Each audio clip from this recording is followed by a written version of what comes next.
first, thank you for having me here. I'm Candice Smith, and I'm the Executive Director of HomeShare Oregon. And I reached out because I'm here to ask for something small that could mean a lot, I think, for Woodstock. And I'll be more specific. If you've read the documents, you know what the ask is. But it basically, let me just explain what home sharing is. If you're not familiar, home sharing is a long-term arrangement where a home provider rents a spare bedroom in their home to a vetted compatible person. They share a kitchen and a living room. Each has their own private space. But it is home sharing. It's not temporary. It's not Airbnb. It's not a tourist stay. And it's not a Craigslist roommate. This is a curated experience. And what we have found is that the typical home provider is an older adult, often a widow or a widower living alone in a home that has an extra bedroom in a neighborhood that they've been a part of for 20 years. The typical seeker is a working adult or another senior who needs affordable, which is hard in Portland, stable place to live.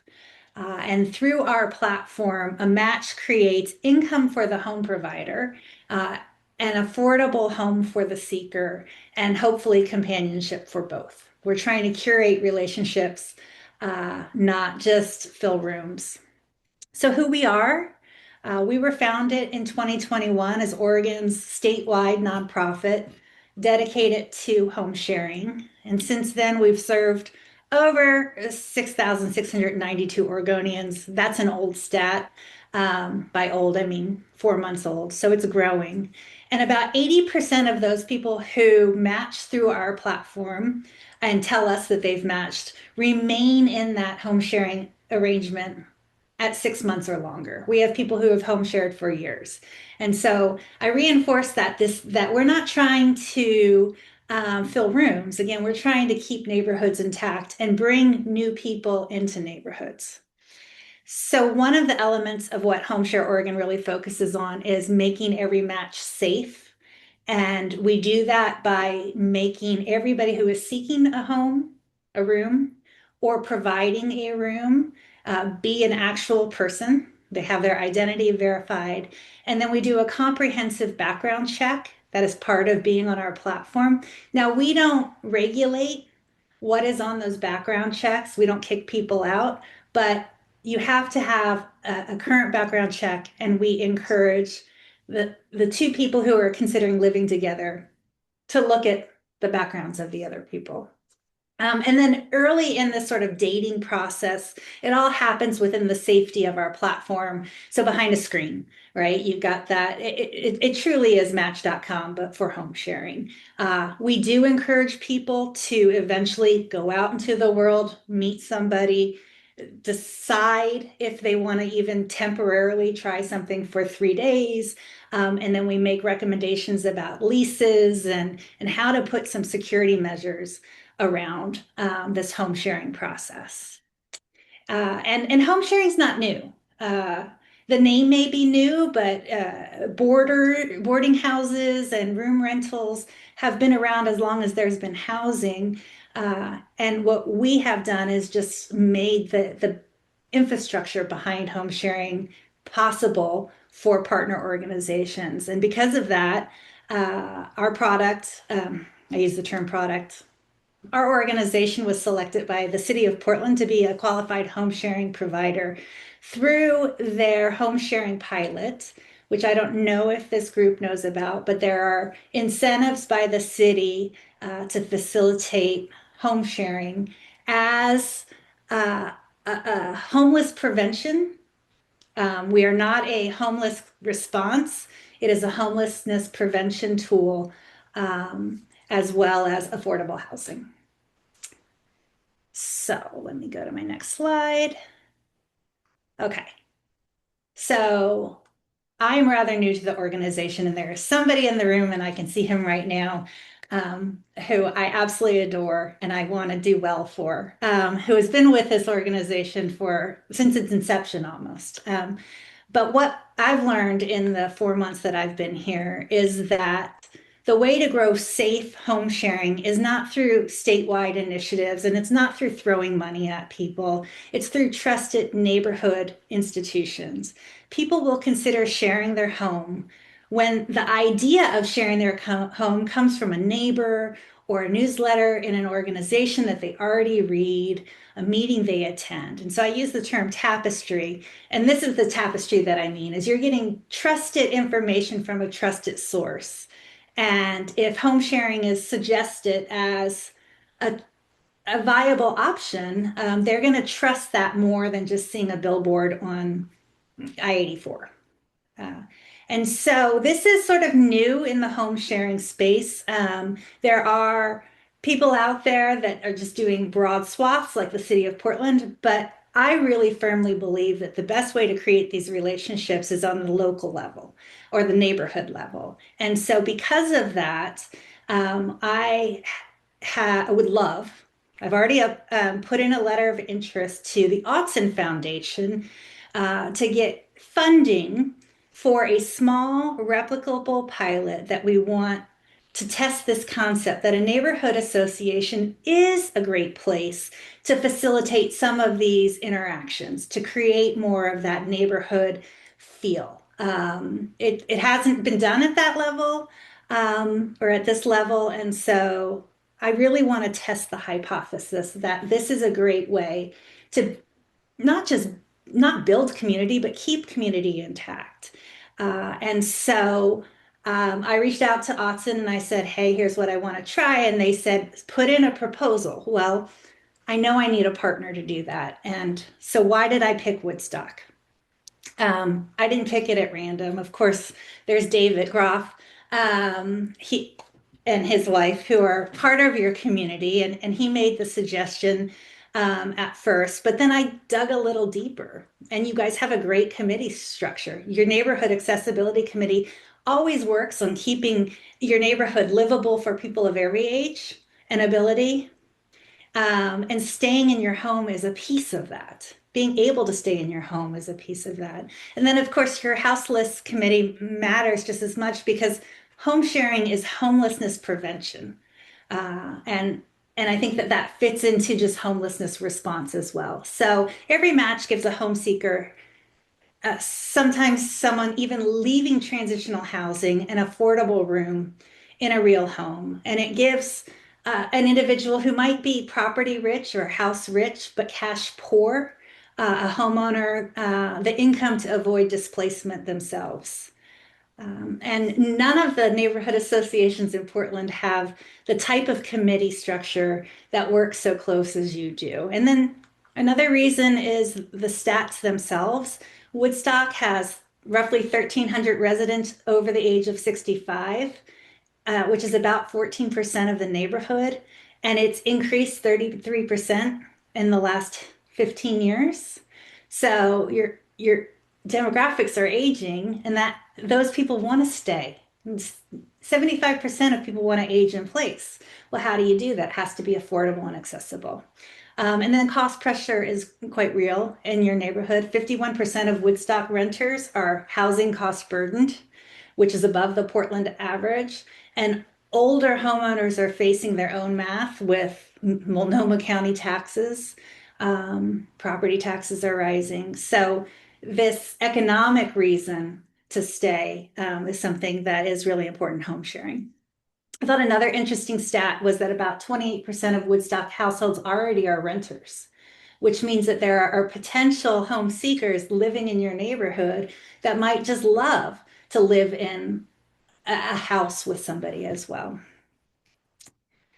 So one thing I want to make clear is that I am not asking anything of your organization, no money. We're not asking for the neighborhood association to come up with any money. I'm asking if you would be willing to partner with us as we pursue this grant. And so what is the ask right now? And I want to be precise about it. The full application to Autzen is due June 12th, and I would love to have a letter of support that says, we're Autzen to fund this home sharing pilot at the neighborhood association level Woodstock would consider participating. You're not committing to anything. What you are committing is that in principle, you believe in the idea that home sharing could be something great at the neighborhood association level, and that you would consider partnering with us to test that hypothesis. We aren't asking you for money. I'm not asking you to endorse anything at this stage or even ever.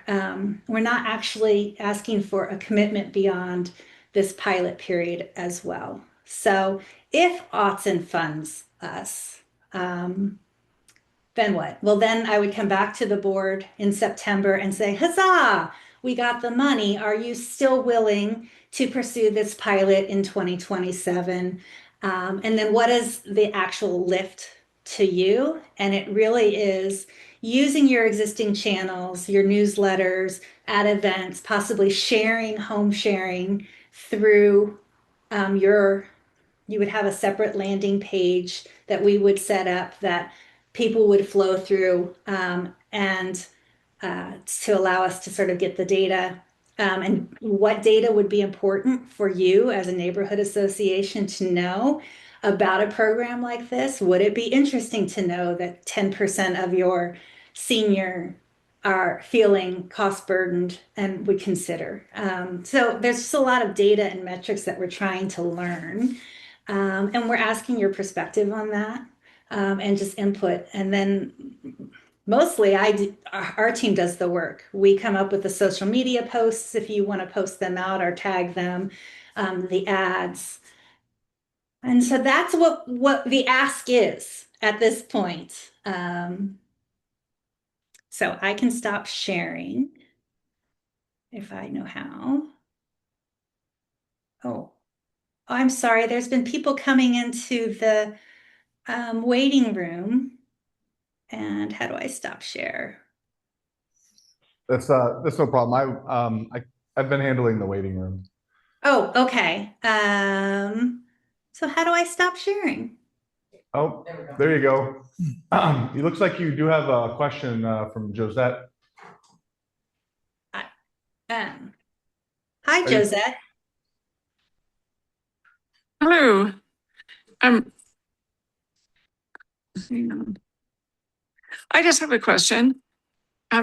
It's been a long time since I've even looked into this, so I'm kind of hazy in my memory, but HomeShare Oregon there used to be a program for taking care of seniors, like you could rent a room, take care of somebody who was either elderly or somebody maybe who was blind or disabled and just be able to help them out.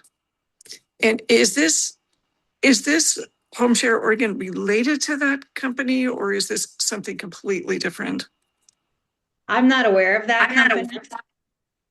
So it is unrelated to what we do. And in fact, that is a really important thing that I'm trying to communicate to all our potential home providers is that you're not hiring somebody to live in the home with you, to be your caregiver, right? That's not what we're Mhm. about. Now, we do recommend that our home providers, have an affordable cost for their rooms. And about 60% of the people who join our platform will offer a reduced rent in exchange for help around the house.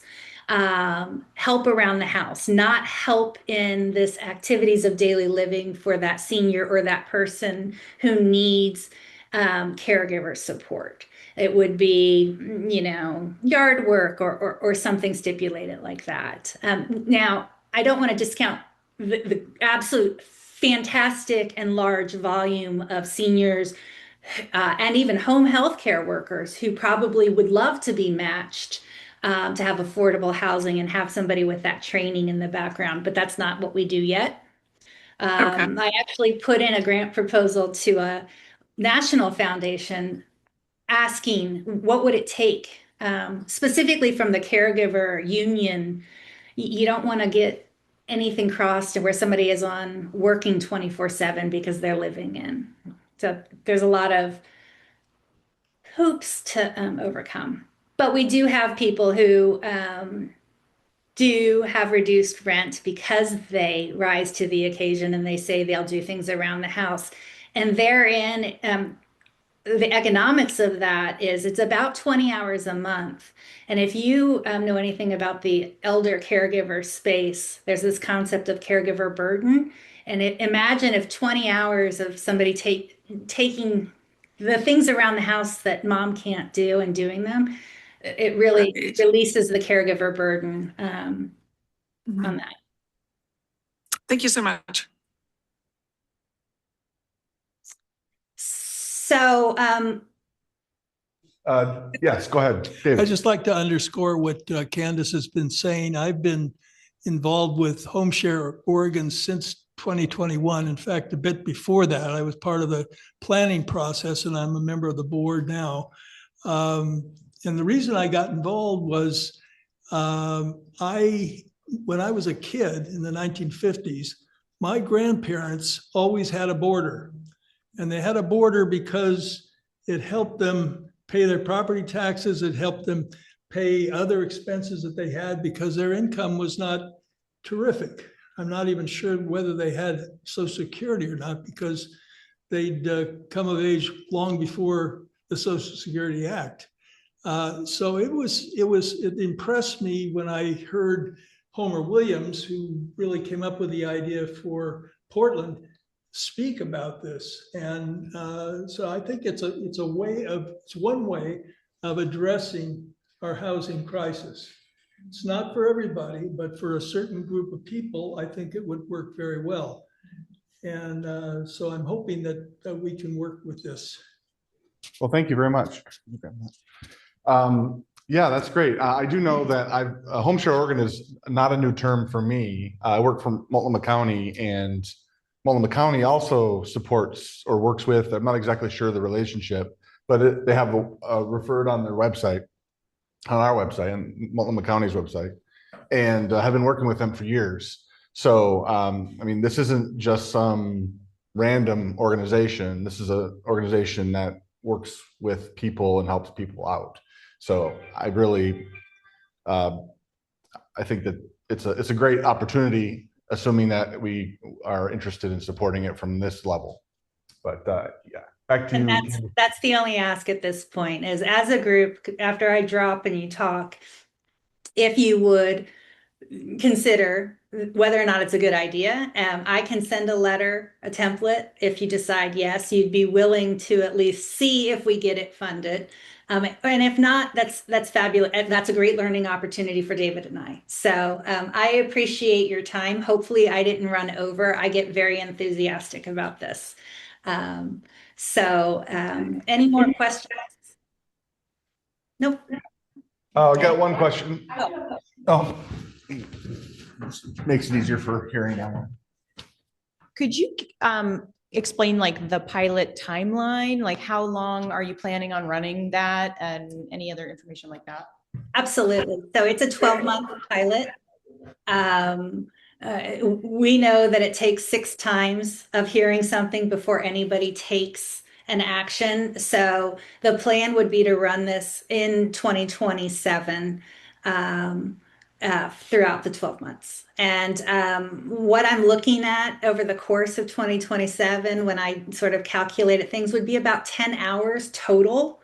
And the time is figuring out what kind of data is important to you, looking at ads. So part of the grant would be for Woodstock geo-fenced advertising that says Woodstock is a great place. They support home sharing. And so making sure that you guys approve the ad copy, any social media that you want to repost, it's that type of lift. But hopefully 99% of the work is on our shoulders. And I do lots of social media and blogs, information about home sharing that's intended not to promote our product or our solution, but to educate about the pain we're trying to solve. And that really is enabling particularly seniors to stay in their communities and not move prematurely because of economics or even pressure from family. that they can stay where they want to stay, using a myriad of options. So, All right. Well, thank you very much, Candice. no, you've got another question. Sorry. Oh, I just raised my hand. what?